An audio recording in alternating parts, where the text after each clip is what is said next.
Swayam Prabha. Digital India. Educated India.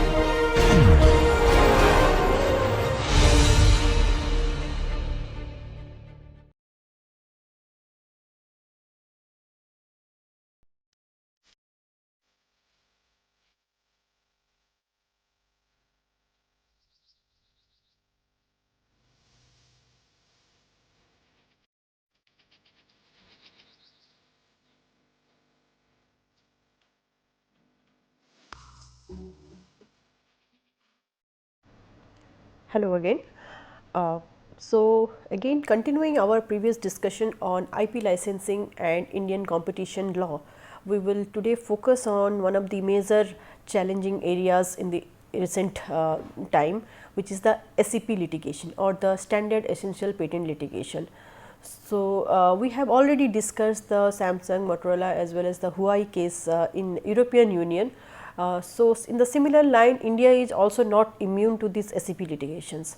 The Ericsson case is one of the prominent cases in the area of standard essential patent litigation. So, today we will see how the Competition Commission has analyzed or looked into this standard essential patent litigation in India. So, our discussion would today focus on the SEP licensing and the Indian competition law, where we will look into the three cases which are related, as all these cases are against Ericsson. So, basically we will discuss the aspects of Micromax versus Ericsson, Intex versus Ericsson as the and Best IT World versus Ericsson or the eyeball case. So, coming to this, so the Competition Commission of India has initiated its proceeding against the standard essential patent owners in the Ericsson case for their alleged abuse of dominant pertaining to their refusal to license under the FRAND terms or fair, reasonable and non-discriminatory terms to the other applicant licenses.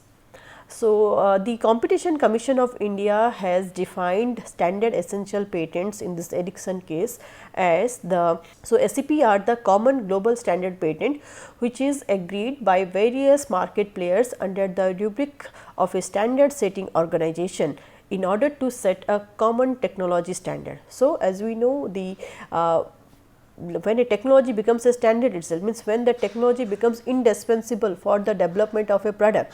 So, in order to stop the patent holding or the royalty stacking, the standard setting organization has laid the development of the standard essential patents, by virtue of which the patent would be available to all the like applicant who wants to use the technology. So, once the patent is declared as a standard essential patent, the patent owner cannot refuse to license the technology under FRAND terms. So, basically FRAND terms are a fair, reasonable and non-discriminatory terms, like a kind of terms and condition which is mutually beneficial to both the parties. Mean they should be agreeable, both the parties should be agreeable to the conditions for that technology.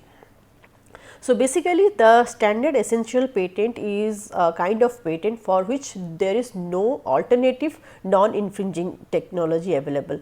So, and it becomes obsolete only with when some new technology comes in or the product is in no more use. So, basically standard essential patents are a kind of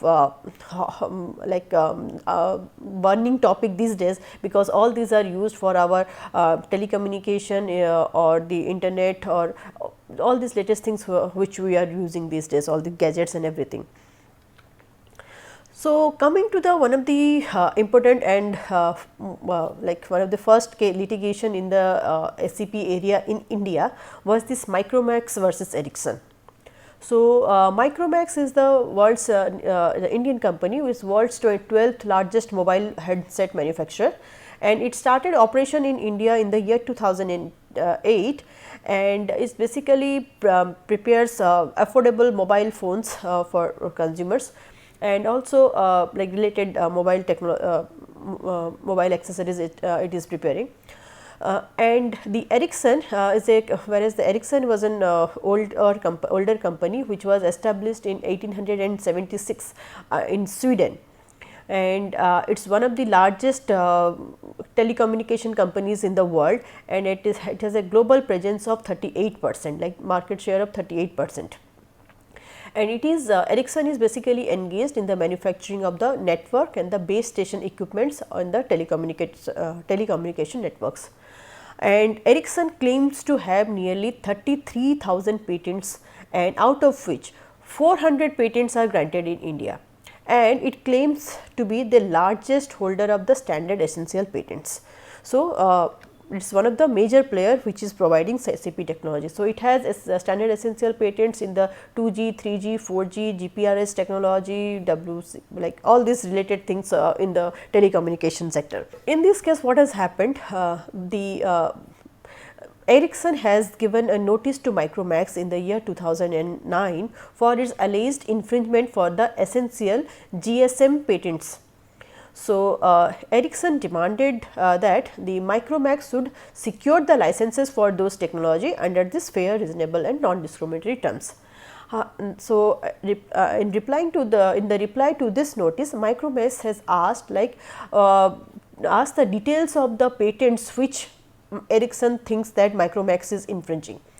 And but Ericsson did not reply to in your thing, and in the notice itself also it has not mentioned the patents which it thought that Micromax is infringing. So, first notice was sent in 2009, then second notice was sent in 2011. Again Micromax asked for the details of the FRAND licensing terms from the Ericsson, or which is the OP or the opposition party, but again Ericsson did not provide any of these details of the FRAND licenses which he had entered earlier also, or the which he wants that Micromax would enter into. So, Ericsson said that it will reveal the conditions of the FRAND licensing negotiation only after Micromax signs a non-disclosure agreement with it, and the conditions of the non-disclosure agreements were also very stringent, means it cannot reveal the information to any third parties, there was a certain time limit and etc.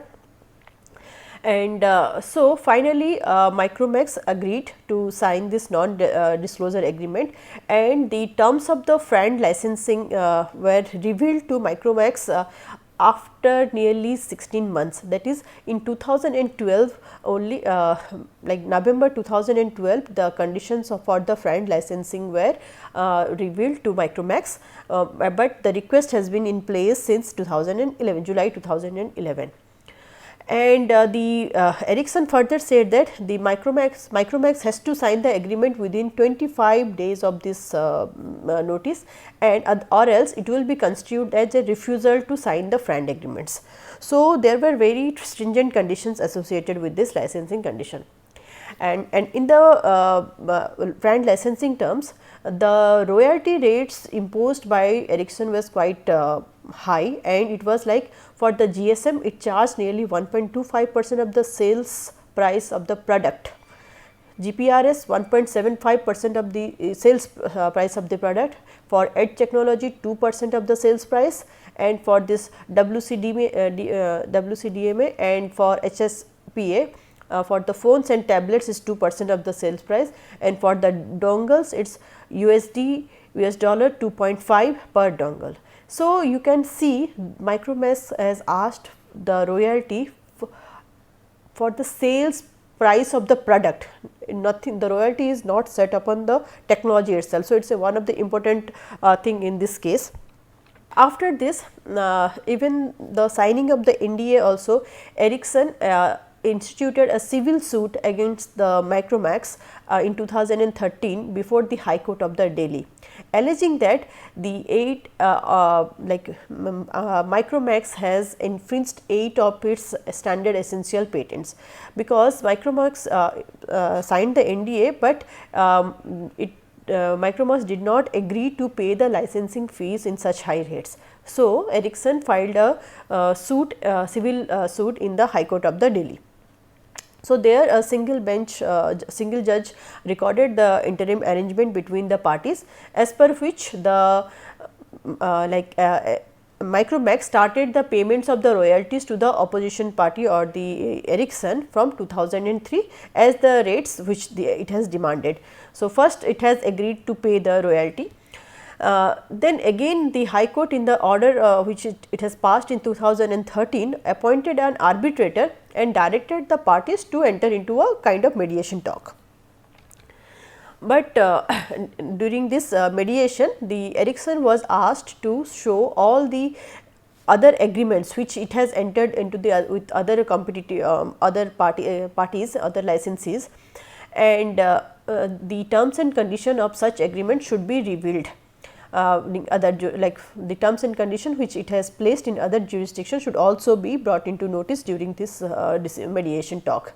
But however, Ericsson did not show any of these brand licensing agreements to during this mediation talk. So, the mediation proceeding failed, and the High Court directed that the interim arrangement would continue until the disposal of the application for the interim thing. So, again as per the interim arrangement, the Micromax was Micromax paid nearly 29.45 crores towards the as a royalty in the year 2013. So, even though it was paying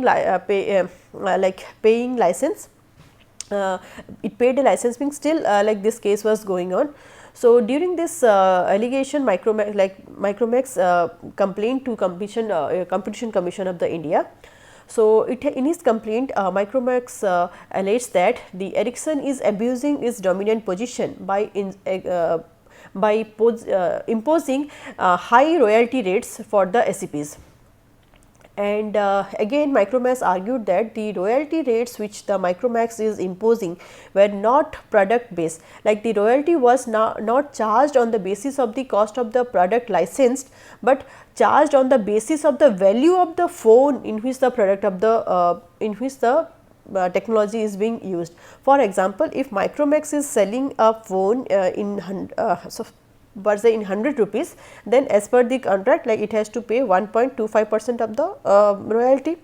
But if the Micromax is selling the phone in 1000 rupees, then it has to give 12.5 rupees to Ericsson. So, it has alleged that the Ericsson is charging the royalty on the price of the final product which the Ericsson is which the Micromax is selling. So, it is not the technology licensing fee per se, it is they are basically taking a share on the product which is sold.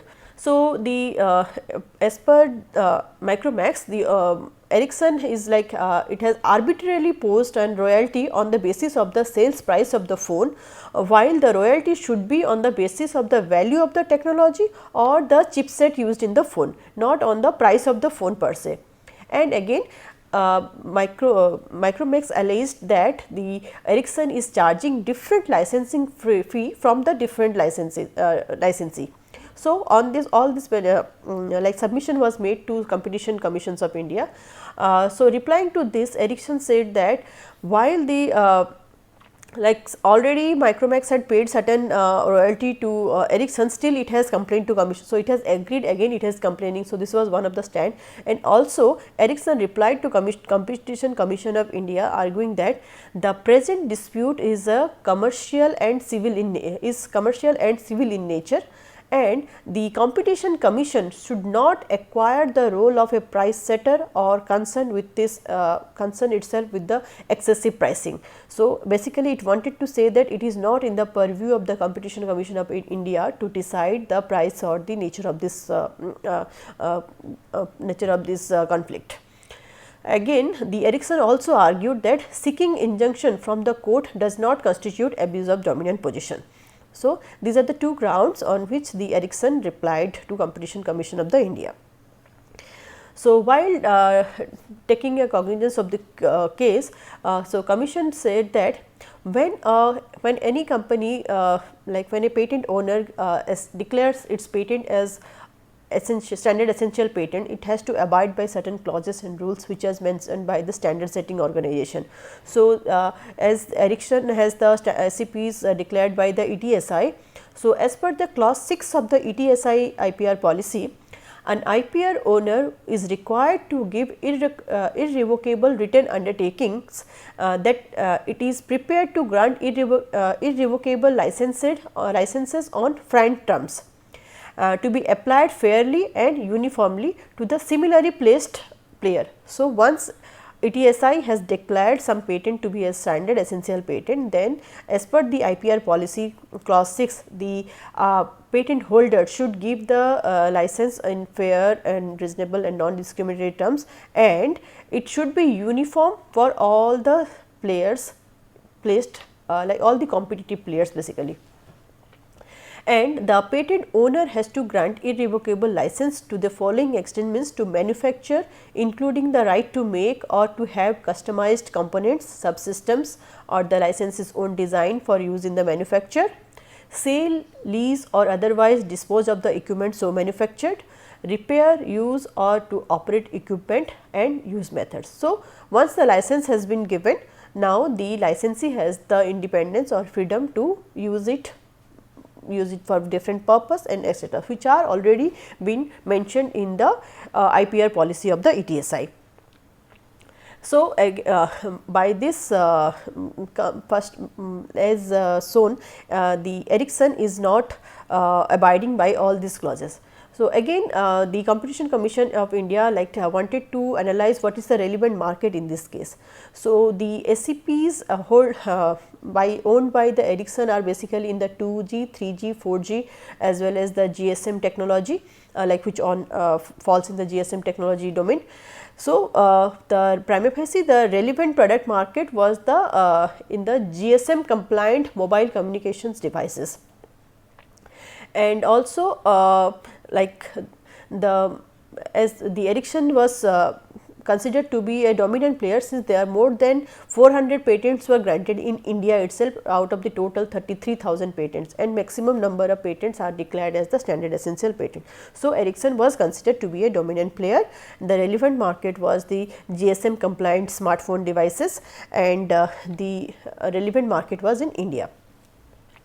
So, finally, the Competition Commission has decided that the royalty rates make it clear that the practices adopted by Ericsson were discriminatory as well as contrary to the frank terms, because it has not given the same price, it is not charging the same price from all the competitively placed licensees. Then the royalty has no linkage with the patented product, contrary to what is expected from a patent owner holding the license on a frank terms. Like it has charged royalty on the basis of the final price of the product sold, not on the technology per se. And also answering to the stand by the Ericsson, like it has Competition Commission of India mentioned that section 62 of this Competition Act makes it clear that the provision of the Competition Act are in addition to, not in derogation to other existing laws. So, Competition Commission of India has the jurisdiction to decide all these cases, even though it is a patent litigation or a civil suit. Now, the commission is of the opinion that it there is prima facie anti-competitive behavior, and it has asked the investigation by the DG. So, so we see, like we had already little bit discussed this case in the earlier in analyzing the jurisdiction of these IP cases in Competition Commission of the India, and the now here we now focused on both the jurisdiction aspect as well as the how the anti-competitive clauses in this agreement were looked from the point of view of Competition Commission of the India. Now, one of the related cases is the related case is the Intex Technology versus Ericsson. So, it is also filed in 2013. So, Intex Technology is also an Indian company which are basically supplying the various desktops, LED, LCD and CPUs and computer accessories. And here also the Intex Technology alleged that Ericsson, by the way of its term sheet for a global patent licensing agreement or the GPLA licensing agreement, demanded exorbitant royalty rates and unfair terms of licensing its patent to the Intex Technology.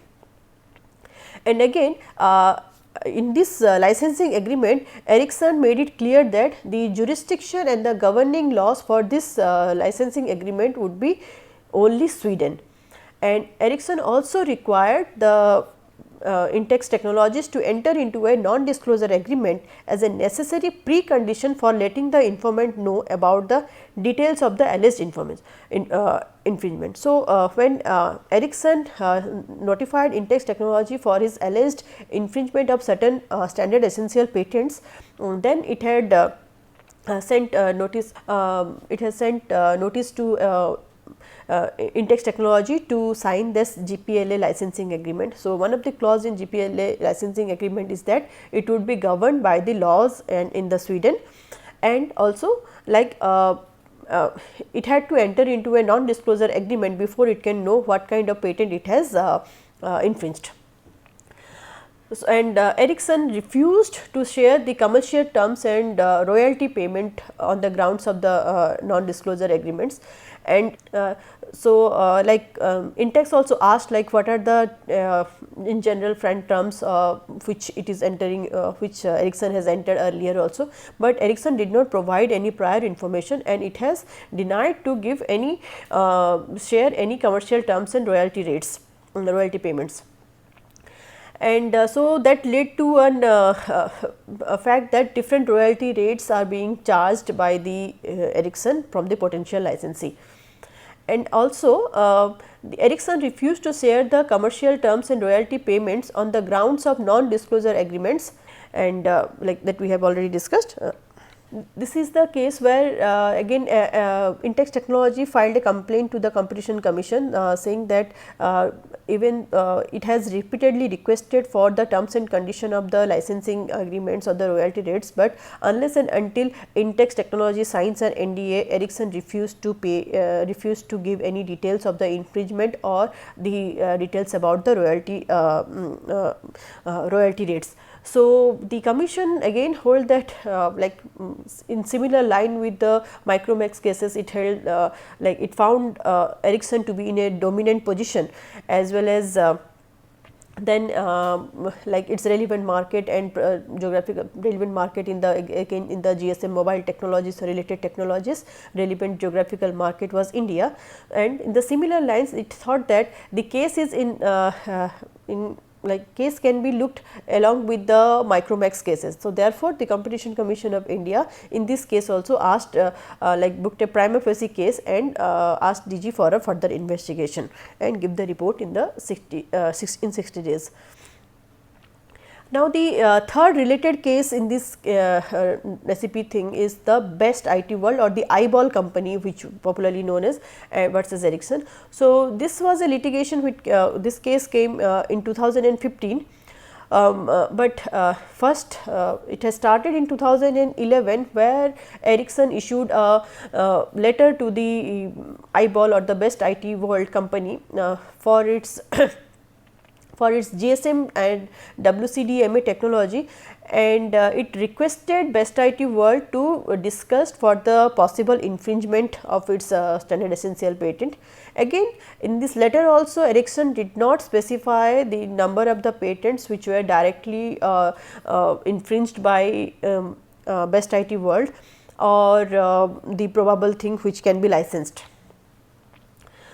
So, during the and it asked for the meeting. So, during the meeting Ericsson asked the eyeball company to enter into this GPLA agreements for all the patents. So, initially it said you had infringed some of the patents, but during the discussion Ericsson asked eyeball company to enter into the GPLA licensing agreement for all the patents which the Ericsson is holding or is owning. So, the eyeball company expressed its willingness to enter into the GPLA if Ericsson could identify the patents which were alleged to have been infringed, and such patents were valid and enforceable in India. So, it asked the list which are the patents which it has infringed, what are the patents which are valid. So, it does not want Ericsson to stack up the royalties or hold the patents. So, it has asked the details first, then it was agreed eyeball was willing to enter into the negotiation unless but Ericsson has to give the details of the patent.